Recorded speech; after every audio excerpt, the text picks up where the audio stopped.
आखिर तुम मेरे दोस्त टुन्नू चिड़िया के बेटे हो। चलो कुक्कू, मेरे साथ घर चलो, मैं तुम्हें पेट भर भोजन खिलाऊंगा। फिर कालू कौवा कुक्कू को अपने साथ घर ले जाता है और उसे भरपेट भोजन खिलाता है। कुक्कू बेटे, जंगल में लाखों काम हैं, लेकिन आपकी मम्मा को तो वही झाड़ू पोछे का काम पसंद है। हाँ, मैंने भी चिड़िया को कितने कामों के बारे में बताया है, लेकिन वो तो बस मैम साहब के घर में ही काम करना चाहती है। अंकल आंटी, मम्मा का काम करना तो मुझे भी अच्छा नहीं लगता। मैंने आपका कहा सब किया, मम्मा से झगड़ा भी किया और भोजन भी नहीं खाया। अब मैं क्या करूं जो मम्मा दूसरों के घर काम करना बंद कर दे। कुक्कू बेटे, मेरे पास एक नया आइडिया है, ये जरूर काम करेगा। आप बस कुछ दिनों के लिए जंगल छोड़कर दूर चले जाओ, फिर देखना आपकी मम्मा कैसे बातें मानती है। कालू अंकल, मैं जंगल छोड़कर तो चला जाऊंगा, लेकिन मैं इतने दिनों तक कहाँ रहूंगा। कुक्कू बेटे, आप मेरे भाइयों के पास रहोगे और जब तक हम ना कहें लौट कर वापस न आना। फिर कुक्कू गोरी कौवी की बात मान लेता है और कालू कौवा उसे गोरी के भाइयों के पास छोड़ आता है। और इधर बेचारी चिड़िया कुक्कू के घर न आने पर चिंता कर रही थी। कुक्कू कहाँ चला गया और दिन तो इतनी देर में घर लौट आता था। मैं उसे नदी पर जाकर ढूंढती हूँ, शायद वहीं बैठा होगा। फिर टूनी चिड़िया अपने बेटे को नदी पर ढूंढने चली जाती है, परंतु कुक्कू तो वहाँ पर भी नहीं था। हे भगवान, मेरा कुक्कू कहाँ चला गया, अब मैं उसे कहाँ ढूंढूं। कालू जी छोड़ आए उस कुक्कू के बच्चे को। हाँ गोरी, मैं कुक्कू को छोड़ आया हूँ। अब तो चिड़िया मैम साहब से रिश्ता तोड़ ही देगी और मैम साहब अपनी सारी संपत्ति मेरे नाम कर देंगी। सच कालू जी, वो दिन कितना खुशी का दिन होगा जब बड़े से बंगले में हम रहेंगे। हाँ गोरी, ये सपना आपका तभी पूरा होगा जब चिड़िया अपने बेटे को लेकर इस जंगल को छोड़कर चली जाएगी, वरना हमसे पहले तो मैम साहब चिड़िया को ही सब दे देगी और मैं बनूंगा चिड़िया का ड्राइवर। नाना कालू जी, ऐसा हम होने नहीं देंगे। आप देखना, इस बार तो चिड़िया कुक्कू की बात मान ही लेगी और मैम साहब के घर आना जाना हमेशा के लिए छोड़ देगी। ऐसे बातें कर वो दोनों सो जाते हैं और चिड़िया को अपने बेटे को ढूंढते ढूंढते देर रात हो जाती है। चिड़िया बहन, आप चिंता ना करो, कुक्कू अब बड़ा हो गया है, वो सुबह को घर आ जाएगा। हाँ चिड़िया, हो सकता है कुक्कू आपसे नाराजगी में किसी रिश्तेदार के घर चला गया हो। अब आप सुबह ही अपने रिश्तेदारों के यहाँ कुक्कू को ढूंढना। सारे पड़ोसी पक्षी चिड़िया को समझाकर घर भेज देते हैं। सुबह हो जाती है। कुक्कू के घर न लौटने पर चिड़िया तो बहुत परेशान थी। चिड़िया, आपको अपने बेटे की बात मान लेनी चाहिए, न जाने अब किस हाल में होगा, बेचारा भूखा प्यासा। हमने सारा जंगल छान मारा, लेकिन कुक्कू का कुछ भी पता नहीं। मैंने तो आसपास के जंगलों में भी देख लिया, न जाने कुक्कू कहाँ होगा। कालू भूखा प्यासा, हमने सारा जंगल छान मारा, लेकिन कुक्कू का कुछ भी पता नहीं। मैंने तो आसपास के जंगलों में भी देख लिया, न जाने कुक्कू कहाँ होगा। कालू कौवे और मिट्ठू तोते की बातें सुनकर चिड़िया तो रोने लगती है। चिड़िया बहन, आप चुप हो जाइए, अब चाहे कुछ भी हो जाए मैं कुक्कू को खोज कर ही रहूंगा। कबूतर, हमने तो सब जगह देख लिया है, अब कोई और जगह बाकी है जो तुम कुक्कू को वहाँ से ले आओगे?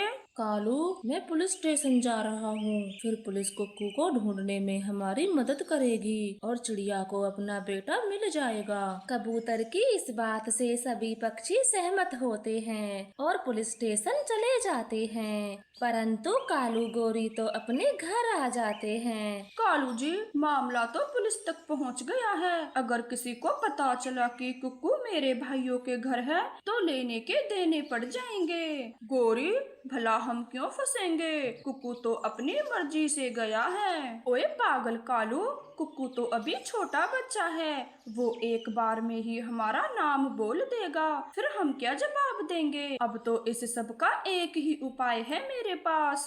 गौरी क्या, जल्दी बताओ क्या उपाय है। कुक्कू के गायब होने के पीछे हमारा हाथ है, ये बात किसी को नहीं पता। मैं तो कहती हूँ कुक्कू को जान से मरवा देते हैं, ना तो किसी को कुक्कू मिलेगा और हम एकदम सुरक्षित रहेंगे। हाँ गौरी, जब कुक्कू ही नहीं रहेगा तो मेम साहब अपनी संपत्ति किसको देगी, और फिर मैं भोला कौवा बनकर मेम साहब से सारा कुछ छीन लूंगा। तो अब देर किस बात की, आप जल्दी जाकर मेरे भाइयों तक ये खबर पहुंचा दो और ध्यान से जाना।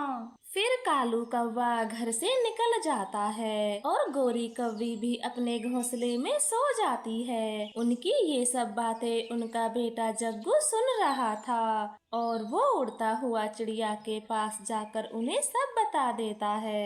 पुलिस अंकल जी, आप मेरे दोस्त को बचा लें, वो मेरे मामा जी के घर है और पापा उसे मारने के लिए गए हुए हैं। जग्गू बेटे, क्या आप हम सबको अपने मामा जी के घर ले जा सकते हो। हाँ हाँ, मुझे मामा जी के जंगल का पता अच्छे से याद है। फिर पुलिस और सारे पक्षी जग्गू के साथ उसके मामा जी के जंगल चले जाते हैं। कालू अंकल जी, आप आ गए। मुझे मम्मा की बहुत याद आ रही है, मुझे जल्दी से मेरी मम्मा के पास ले चलो। कुक्कू बेटे, मैं आपको लेने नहीं बल्कि हमेशा के लिए इस दुनिया से छुटकारा दिलवाने आया हूँ। कुक्कू तो बहुत डर जाता है और वो कांपने लगता है और सोचता है कि मैं कालू अंकल की बातें क्यों सुनता था। साले साहब, जल्दी इस बच्चे को मार दो, हमारे पास ज्यादा समय नहीं है। कालू अंकल जी, आप मुझे क्यों मारना चाहते हो? मैं तो आपकी हर बात मानता था। कुक्कू के बच्चे, आज तक मैं तुझे भड़काता था ताकि तू और तेरी मम्मा मेम साहब से रिश्ता तोड़ लें, क्योंकि मेम साहब बहुत अच्छी हैं और उनकी कोई औलाद भी नहीं है, तो कहीं वो अपनी सारी संपत्ति तुझे न दे दे, इसीलिए तुझे मार रहा हूँ। फिर गोरी का भाई कुक्कू की ओर बढ़ने लगता है। वो उसे छुरी मारने ही वाला था कि तभी वहाँ पर सारे पक्षी आ जाते हैं। दो पुलिस वाले पक्षी कालू और मामा जी को पकड़ लेते हैं। बताओ, तुम दुष्ट इस छोटे से बच्चे को क्यों मारना चाहते हो, वरना तुम दोनों की खैर नहीं। फिर कालू कौवा सारी बातें पुलिस को बता देता है। वहाँ पर मेम साहब भी आई हुई थी और वह कालू को थप्पड़ मारते हुए कहती है, दुष्ट कालू, मैं अपनी सारी संपत्ति तुम दोनों को आधा आधा देती, लेकिन तुम तो इस लायक हो ही नहीं। अब सारी संपत्ति चिड़िया और उसके बेटे को दूंगी। मैम साहब, मुझे कुछ नहीं चाहिए, आप अपनी सारी संपत्ति जग्गू बेटे को दे दें। अगर आज जग्गू बेटे ने अपने माता पिता की साजिश हमें बताई नहीं होती तो मेरा कुक्कू मर गया होता। फिर पुलिस कालू और गोरी के भाई को जेल में बंद कर देती है और गोरी को भी पुलिस घर से ले जाती है। तो प्यारे दोस्तों, हमें इस कहानी से यह सीख मिलती है कि हमें दूसरों के बहकावे में आकर अपनों से रिश्ता नहीं तोड़ना चाहिए। टूनी चिड़िया अपने चाचा चाची के साथ रहती थी। उसकी चाची टूनी से घर का सारा काम करवाती और अपनी बेटी से बहुत प्यार करती। सुन रही मनहूस, घर का सारा काम करके जंगल में लकड़ी काटने चली जा और उन्हें बाजार में बेचकर पैसे कमा के ला। आज तेरे चाचा जी को बहुत बुखार है, उन्हें दवाई लेने दूर जाना है।